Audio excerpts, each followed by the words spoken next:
இந்த மாண்புமிகு பேரவையில மாண்புமிகு உள்துறை அமைச்சர் அப்படிப்பட்ட ஒரு வாக்குறுதியை இந்திய மக்களுக்கு கொடுத்திருக்கிறாரு. என்னன்னா,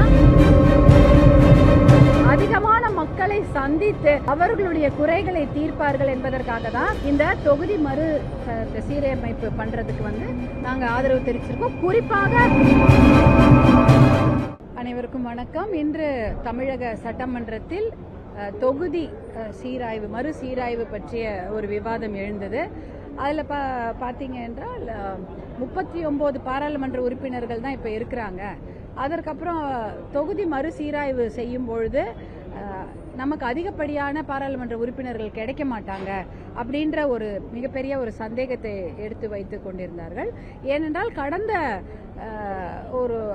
கடந்த ஆட்சி காலத்தில் இதற்காக ஒரு அனைத்து கட்சி கூட்டப்பட்டது. அந்த அனைத்து கட்சி கூட்டத்திலையும் பார்த்தீங்கன்னா எல்லாருமே ஒரே கருத்தை தான் சொல்லியிருந்தாங்க.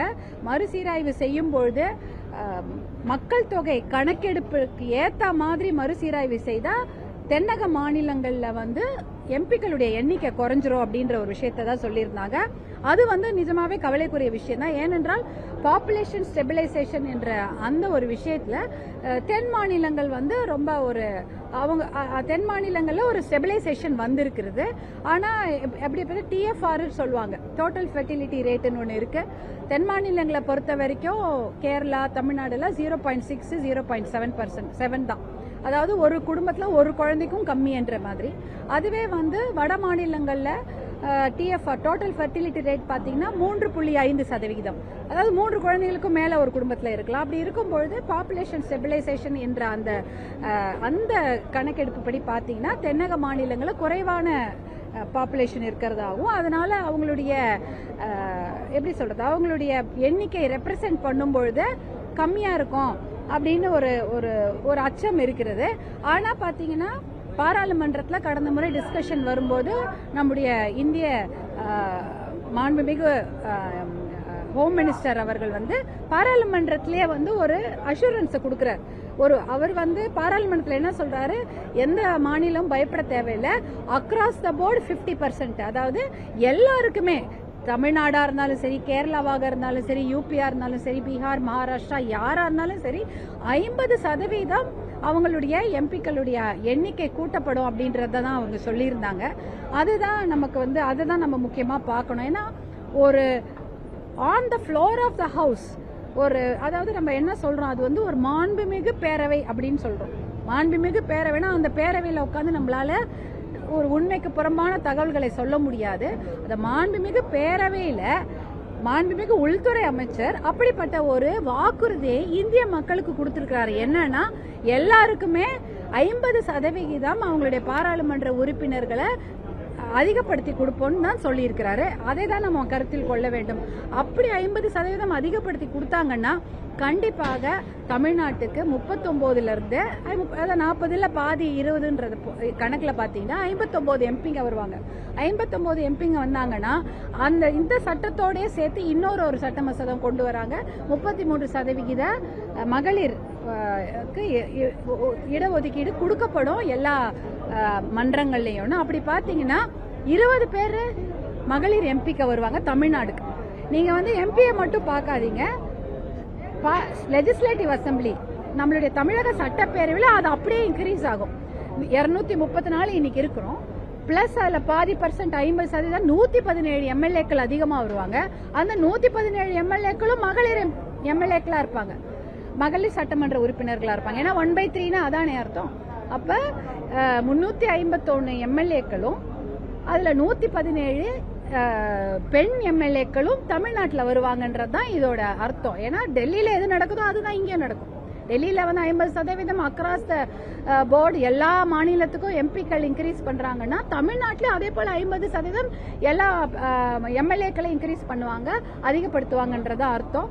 நீங்க பாத்தீங்கன்னா நான் ஒரு சட்டமன்ற உறுப்பினர், நாங்க எல்லாம் இங்க இருக்கோம்.